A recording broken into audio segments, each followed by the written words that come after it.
इसी पर बात करेंगे। इस वक्त हमारे साथ सिक्योरिटी एक्सपर्ट डॉक्टर कमर चीमा मौजूद हैं। बहुत शुक्रिया डॉक्टर साहब वक्त देने के लिए। सर 6 साल बीत चुके हैं, इस याद को एक बार फिर ताज़ा कर लेते हैं। ऑपरेशन स्विफ्ट रिटार्ट से पहले इंडिया का पुलवामा में फॉल्स फ्लैग ऑपरेशन भी सामने आया था और भारतीय फ़िज़ाइया को मुंह की खानी पड़ी थी। क्या इससे भारतीय हुकूमत ने कोई सबक सीखा है?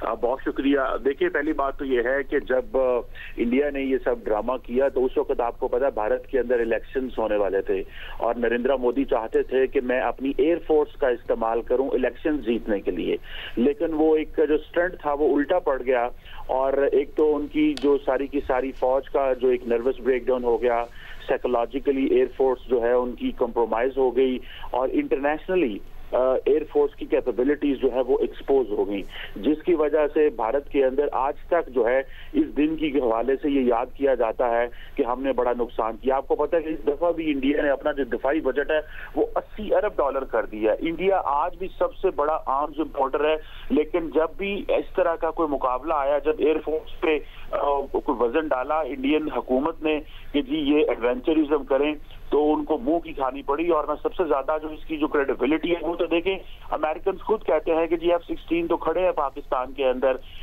इंडिपेंडेंट एनालिस्ट भी यही कह रहे हैं। तो सवाल ये पैदा होता है कि भारत के अंदर ये सवाल क्यों नहीं उठाया जाता कि 2019 में जब ये इलेक्शंस हुए भारत के अंदर तो मोदी ने अपनी एयरफोर्स का इस्तेमाल क्यों किया, फौज को पॉलिटिकल पर्पसेस के लिए क्यों इस्तेमाल किया गया, एयरफोर्स को पॉलिटिकल पर्पसेस के लिए क्यों इस्तेमाल किया गया, क्यों आज भी रिटायर्ड एक जनरल को उठा के चीफ ऑफ डिफेंस स्टाफ बना दिया गया।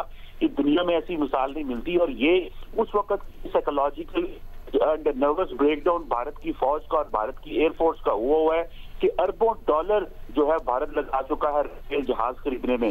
दुनिया में जिस मुल्क में जाते हैं वो कहते हैं कि हमें एयरफोर्स जो है चाहिए, वो राफेल भी ले रहे हैं और बहुत सारी जगहों पे खरीदने चाह रहे हैं।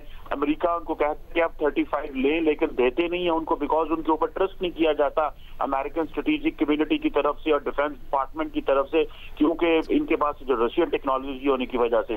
सवाल ये है कि क्या इसी तरह खित्ते के अंदर जंगी जुनून भारत जारी रखेगा, इसी तरह भारत अरबों डॉलर दिफा पे लगाएगा, क्या इसी तरह एडवेंचरिज्म करता है? इंटरनेशनल कम्युनिटी को ये सवाल भारत को पूछने चाहिए।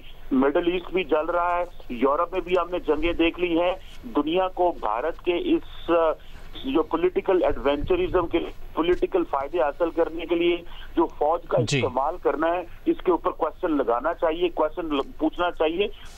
There could be a miscalculation. इस पे मेरा ख्याल है इंटरनेशनल कम्युनिटी को टेंशन देनी चाहिए। ठीक, बहुत शुक्रिया आपका डॉक्टर कमर चीमा, सिक्योरिटी एक्सपर्ट हमारे साथ मौजूद थे।